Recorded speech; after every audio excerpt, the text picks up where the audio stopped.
99% बच्चे इस क्वेश्चन में कंफ्यूज हो जाते हैं और वो इसे गलत कर देते हैं क्योंकि ये क्वेश्चन किसी फॉर्मूले से सॉल्व ना होकर बल्कि कंस्ट्रेंट रिलेशन से सॉल्व होता है। तो हमारे क्वेश्चन में पूछा गया है कि एक्सेलरेशन ऑफ बी बताना है। बी एक ब्लॉक है जो एक वेज पर रखा हुआ है with respect to ground if theta is equals to 60 degree, और अगर ये इस डायरेक्शन में वेज 2 मीटर पर सेकंड से चल रहा होगा यानी ए से चल रहा होगा, तो आपको करना क्या है भाई, कुछ मत करो, सीधा सीधा जो रोप है उसको सेगमेंट में डिवाइड कर लो। इसको बोलो L1 दैट इज सेगमेंट 1 और इसको बोलो L2 दैट इज सेगमेंट 2, और L1 plus L2 that is रोप जो है वो कांस्टेंट रहेगी। L1 प्लस L2 जो है L1 प्लस L2 हमारी कांस्टेंट रहेगी। ठीक है, बहुत बढ़िया। तो आप देखोगे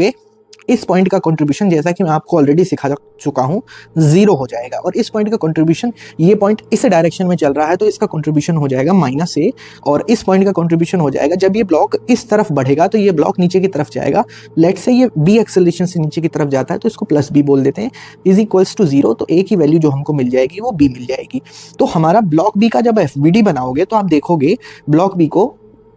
एक एक्सेलरेशन मिला down the incline that is b और इसकी वैल्यू a है, और एक एक्सेलरेशन इसको मिला हमारा क्योंकि वेज मूव कर रहा है और ये वेज पर रखा हुआ है तो फ्रेम ऑफ रेफरेंस का एक्सेलरेशन मिल जाता है, तो a एक्सेलरेशन हमको मिला। तो ये 2 एक्सेलरेशन इसको मिल गए, और ये एंगल जो है हमारा, ये एंगल सिंस थीटा है, ये एंगल थीटा है तो ये एंगल भी क्या हो जाएगा हमारा, थीटा हो जाएगा। ठीक है, ये एंगल थीटा है तो ये एंगल भी हमारा क्या हो जाएगा, थीटा हो जाएगा। तो इसको वेक्टर फॉर्म में लिखोगे तो ये वाला जो कंपोनेंट होगा ये हो जाएगा a cos थीटा और ये हो जाएगा आपका a sin थीटा। तो अब एक्सेलरेशन को लिखोगे तो एक्सेलरेशन को आप 2 तरीके से लिख सकते हो। इसका एक्सेलरेशन जो लिखोगे a of b that is acceleration of block, तो x डायरेक्शन में और y डायरेक्शन में दोनों में लिखोगे, तो a cos theta minus a i cap plus minus a sin theta j cap, क्योंकि ये नीचे की तरफ है तो ये माइनस के साथ आएगा, तो a की वैल्यू हम पुट कर देंगे 2 इंटू कॉस थीटा की वैल्यू cos 60 की value 1/2 minus 2 i cap,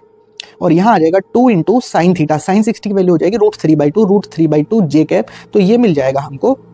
-i cap minus √3 j cap, और यही हमारा आंसर है। अगर क्वेश्चन पसंद आया हो तो मेरे दोस्त वीडियो को लाइक और चैनल को सब्सक्राइब करना ना भूलें ताकि आप ऐसे इंगेजिंग वीडियोस को मिस ना कर दें। और हाँ, अगर तुम क्लास 11th के स्टूडेंट हो और कंस्टेंट मोशन में तुम्हें भी दिक्कत होती है तो मेरे दोस्त go and check rankers practice session, जहाँ मैं मैकेनिक्स रिवीजन करा रहा हूँ फ्रॉम NLM टू SHM, और जिसमें ऑलरेडी मैं कंस्टेंट मोशन कवर कर चुका हूँ विद मल्टीपल मेथड्स, जिसका लिंक कमेंट में पिंड है।